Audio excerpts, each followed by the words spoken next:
Ndiani wakambosangana nedambudziko rekutakura mafuta ake achifamba mundege akasvika paairport akanzi siya mafuta ako mubhini, ukakanda mubhini anodhura aya ne ndikataura mazita pamwe vamwe vangati haya wataura haadhure, anodhura acho.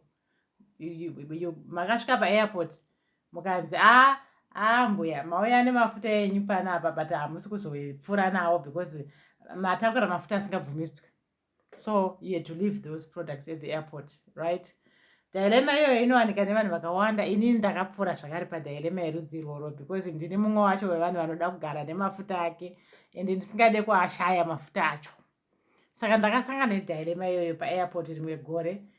Ndichifamba ndaenda kumwe kunhu ndakatakura mafuta angu. Unongoziva nyaya yacho.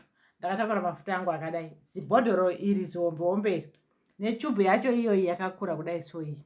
Ndasvika paairport zvikanzi sister mochiita muchikanda mubhini because hamubvumidzwa kutakura mafuta akadaro. Ndakarwadziwa ndikafunga kuti mafuta acho anga achita mari aidhura. Ndikakumbira kuti please ndapota handichapamhidza futi asi ndokumbira kuasiya pandirokwanisa kuzodzoka ndichaatora. Fortunately enough, that is a tip number 1. Next time ukaona wapinda padhairema yerudzi iroro kana uri kuzodzokera kunyika iyoyo zvakare kana kuti uchigara kunyika yauri kubva uchienda kwauchazodzoka, you can leave them for a price because you need to pay for storage. Naika saka musazotakura maproducts akakura seaya. Naika saka kana chii chamunonoita kana muchifamba, cherechedzai kuti kana maakufamba munoda kuchengetedza maproducts enyu zvakanaka because hamuri kuzoti maenda kwamaenda makusvikooneka maakudzoka ganda raoma maane makreki here and there. You need your product, right? And you need maproducts ako aunoshandisa mazuva ese. So for that reason kana waakufamba zvekuti unoziva kuti uchafamba mwedzi wakati, edza kuorder maproducts ako anonzi travel kit. Travel kit is a smaller kit yaunokwanisa kutakura, yaunokwanisa kuisa mukabhegi kadiki ende wotsvaga zvakare chibhegi chakaita seichi chidiki. Munoona handiti kune maproducts madiki diki arimo ayo ndo equivalent yemafuta yavanoda amount yacho iri muchibhodhoro uto ndo yavanobvumidza chete kutravel industry right now. Saka ndo kutakura maproducts amunotakura. Saka kazhinji kacho zvakare kana uri kuenda for a short time space of time, why take the big tube? Take the smaller one. Iyi inotori hydrating mousse iri cleanser. Saka you can take this and haumboipedza for 5 or 6 days or even for 2 weeks because this is quite big, but iri equivalent kuti pamirawo nemaguidelines ekutravela. Tube yakaita sei itona. You can have this smaller one and unenge uri safe, and you can have kamoisturizer kako aka unenge uinako unenge uri safe. Aka ndiko ka eye cream kako zvakare unenge uri safe. Saka on these products pana kuti watenga zvinhu zvinongorasika, you also need to take care of your products. Where do you keep them?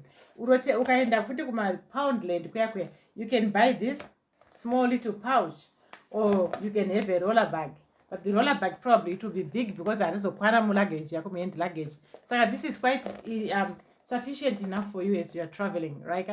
So then kumapound shops kunotengeswa zvinhu zviri a bit cheaper, kumadollar shops, pound shops, unokwanisa kuwana small containers like tunhu twakaita seutwu where you can put your product into this little container here and then feel free to use this when you travel. Or you can put your toner into such a little container as well. Unozviwana kumapound shop size, unozviwana zviri like 5 of them. Saka ukatenga izvozvo unoisa maproducts ako. Or you can buy these as well. These are storage. So you can put your products here and then make sure they are sealed in there, and kana kakadonha, you can tell kuti pane kagaba kangu kadonha kemafuta kasipo than losing it. So next time when you are traveling, don't get into a dilemma yekutadza kuziva kuti woitei ozotaura mafuta anodhuraya onosiya waakanda paairport. Just make sure that you take your regular product, kwete kuzoti wabuda waenda kunyika imwe wakunotsvaga futa rimwe risiriro rinowirirana newe, because remember unongori nechiso 1 ndo mira rako iri. Saka kana mira iro rikadzamarara nyangadzwa ratonyangara, harisi kuzogadzirika zvakare. Saka chenjerai kugadzirisa vanhu veye vanoda zvekudzora mafuta. Make sure next time you travel with a smaller kit, which is called the Skincare Nutrition Travel Kit. Get it from my bio. Inini, Kate at 65.